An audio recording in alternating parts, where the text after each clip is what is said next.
Eating the other. Master eated me when I was meat.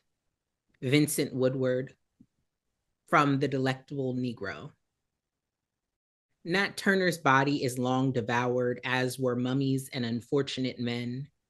I'm sure some slave masters ate their own kin, caught them off guard, leapt up, overpowered them with a group like some fucking cowards. They tasted human blood. They killed again. At the sight of black flesh, they eased a grin. They interred the scraps beneath the flowers that brightened the plantation door. A horror, yet also a treat. A slave turned to meat. If your ship spears no whale, choose a martyr, claim delusion, inhale all you can eat. The perverse race record never falters. As you wish, it reads, but don't waste the feet. Disability poetics is still kind of emerging, is like an emerging genre.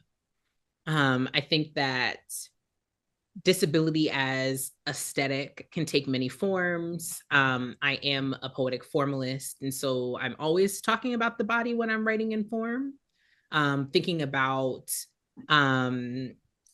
you know, in white supremacist culture, the white body will always be considered closer to ability.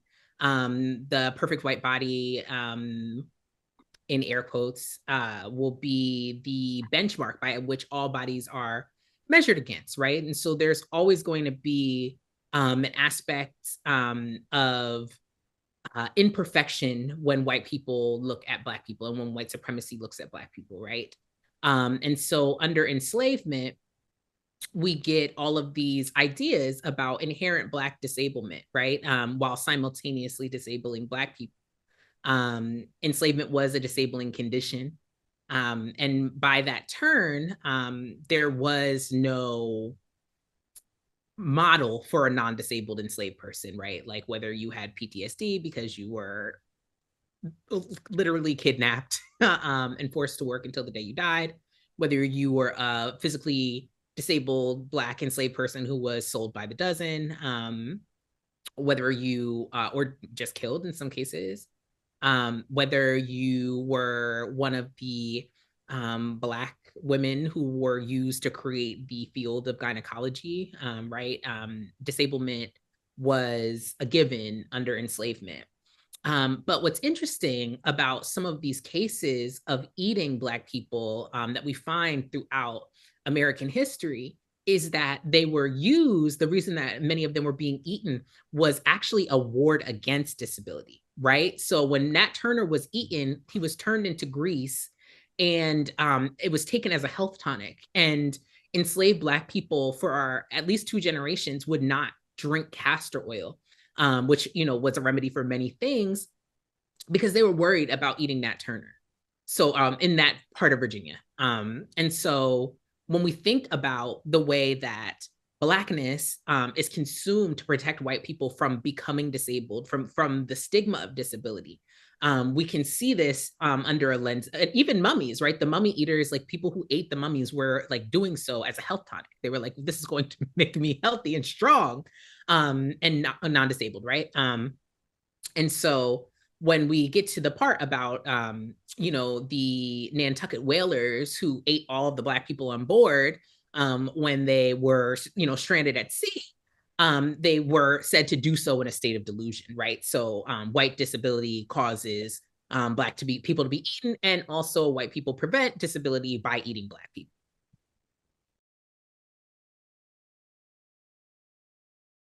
I did not choose to be a formalist. I feel like formalism assists the aims I have with poetry, which is simultaneously to investigate what I've been given as a poet. I started reciting poetry when I was 5 years old in a organization called the New Jersey Orators.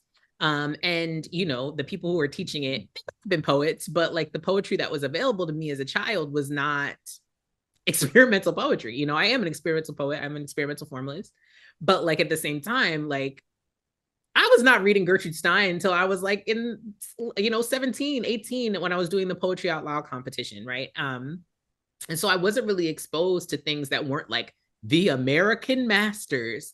But some of them have bars, you know what I mean? Like yeah, the European masters too, you know, like I love Lord Byron. Like I think like he has hits in his canon, you know, like I love Coleridge. Like there are hits in it. And I also think that the the great thing about formalism is that it's inherently pleasurable, right? Like rhyme is inherently pleasurable. It's the reason why people return to rhyme. It's the reason why children's verse is in rhyme, because it is pleasurable. Like if you were to like read a young child, a free verse poem, it's like, how is it different from talking? Of course, as an adult, I understand how this is different from talking, but rhyme, it elevates speech. It elevates speech. It gives you something predictable. It gives you something to wait for. Meter is an element of control, so it allows me to have more control over my work. And the way that it's read, it allows me to have more control over my reader. So I think that overall, poem is like the form of the poem is a body. So when you break form, you can approximate like the disabled body, the broken body, the injured body, without necessarily having to say this body is injured. As someone with lupus, I think that sometimes it can be difficult to write about lupus in a way that doesn't feel like kind of hokey. Coalitional approaches to disability are less than a century old. We'll see how effective they are, right? Like, I think that it's taken for granted now that it's like, this is the ultimate coalition and it's going great and everybody loves this. But I think that sometimes it's easier to talk about disability when you're not seeming to talk about disability, because talking about disablement and debility is something that's common to all life on Earth, right? Like you'll experience or cause or fail to experience levels of disablement throughout your life. You'll experience levels of debility, whether you break your leg, whether you become pregnant, whether you catch a cold, right? You'll experience levels of debility throughout your life.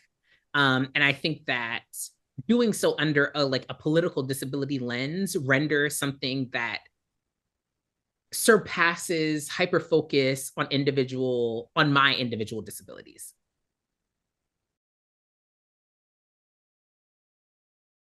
There's a thin line between talking about your body and trying to convince someone that you're human.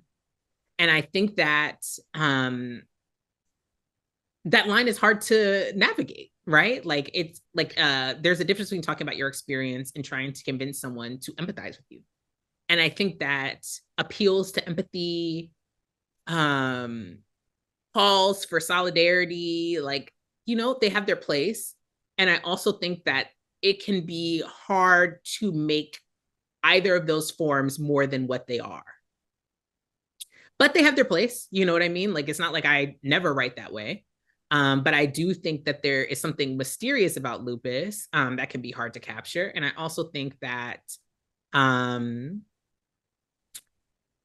talking directly about oppressions as though they are literal and unchangeable, or the state of my body as though it is literal and unchangeable and unmetaphorical, just doesn't appeal to me.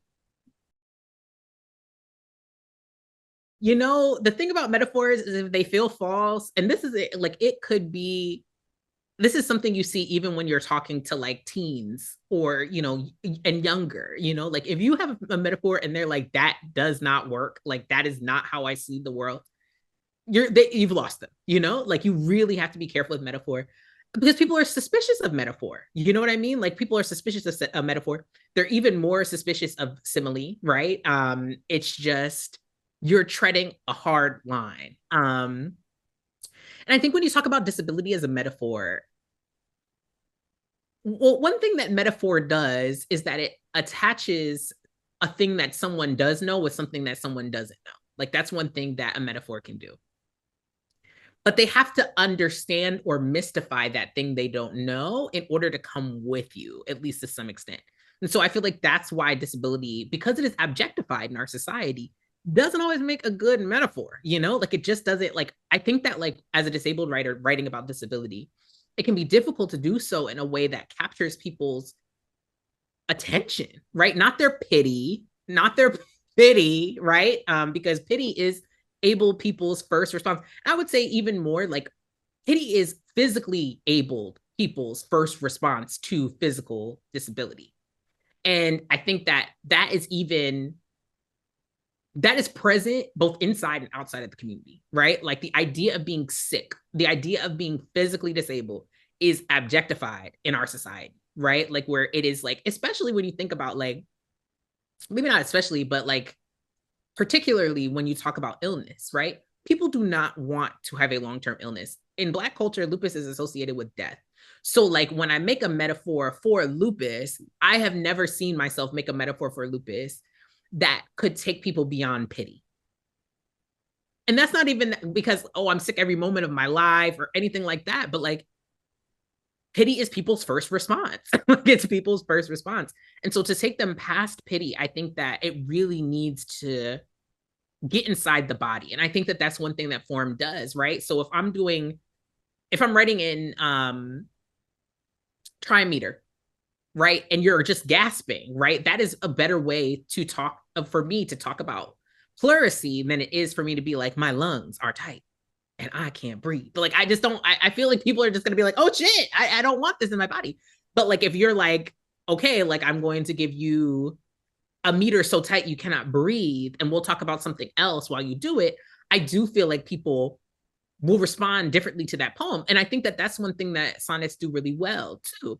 Like we talk about eating the other, like I think that if this was in free verse, right, like you could get swept up in the horror, or like you could find yourself, you know, moving quizzically. But I think that one thing that the sonnet does is normalize, right? So like I think that when you want to write about how normal something was, like that's the reason we can't find as many mummies, right? Like that's why mummies are rare, because white people ate the mummies. They ate the mummies. Like that is a wild thing to think, but it was very normal at a time, right? It was normal. People were just like, let me get some of that mummy to be healthy. You know what I mean? Like even the idea that during lynchings, like Black, you know, presumably men were forced to eat their own genitals. Like they were like, they cut off their genitals and made them eat it. Like that is a wild, wild, I mean, even pathologically wild thing to want someone else to do.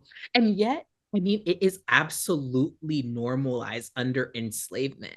When we say chattel enslavement, right, we are liking Black people to cattle, and cattle is what they saw us as, right? Like, but you would not make a cow eat its own genitals. You would not. You know what I mean? And so like it just, instead of saying white supremacy, it normalizes things that are abnormal. If you put it in a form of normalcy, you can see the terror of white supremacist normalcy. And I think that that is one thing that form does really well, especially because most of people's poetic construction is in form, and also most of the poetic canon, save 100 years or so, it's in form. So you know, like it is free verse that is new, particularly like especially like truly free verse, like that's what's new. So I think that like also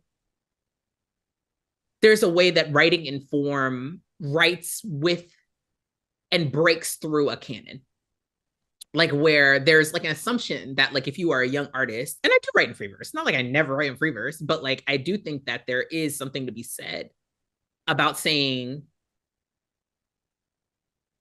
there are more things to do with canonical forms than what you think there are.